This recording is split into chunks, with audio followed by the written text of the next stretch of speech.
नाशिकच्या पंचवटी परिसरातून एक धक्कादायक बातमी समोर येते। पंचवटीच्या एरंडवाडी परिसरात मानवी हाडं आणि कवट्यांनी भरलेली गोण आढळली आहे। या कवट्या प्लास्टिकच्या असल्याची माहिती मिळते। या प्रकरणी जवळच असलेल्या मंदिरातील पुजाऱ्याला आणि इतर नागरिकांना पोलिसांनी तपासासाठी बोलवून घेतलंय।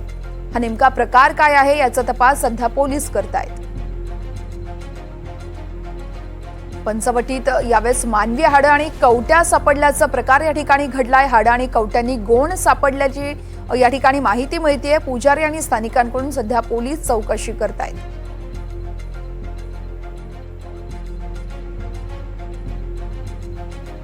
या संदर्भात अधिक माहिती जाणून घेऊयात। आमचे प्रतिनिधी किशोर बेलसरे आपल्यासोबत लाईव्ह जोडले जात आहेत।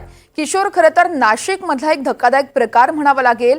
या ठिकाणी मानवी हाडं आणि कवट्यांनी भरलेली गोणी सापडली। नेमकं काय घडलंय त्या ठिकाणी?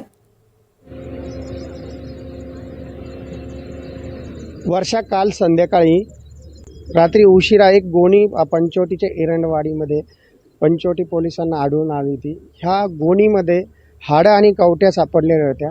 त्या परिसरात एक मंदिर होतं, त्या पुजाऱ्याला देखील बोलवून ती तपासणी करण्यात आली।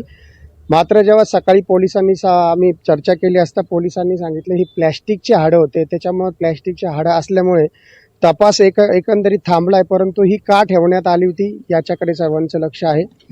दुसरं म्हणजे माझ्या पाठीमागे आपण बघू शकतो, या ठिकाणी एका युवकाची, रिक्षा चालकाची हत्या करण्यात आली आहे। प्रशांत तोंडकर असं ह्या युवकाचं नाव आहे आणि ही रात्री हत्या करण्यात आलेली आहे। आणि सकाळी आपण ह्या ठिकाणी बघू शकतो प्रचंड ह्या ठिकाणी पोलीस आहे, तपासणी सुरू आहे।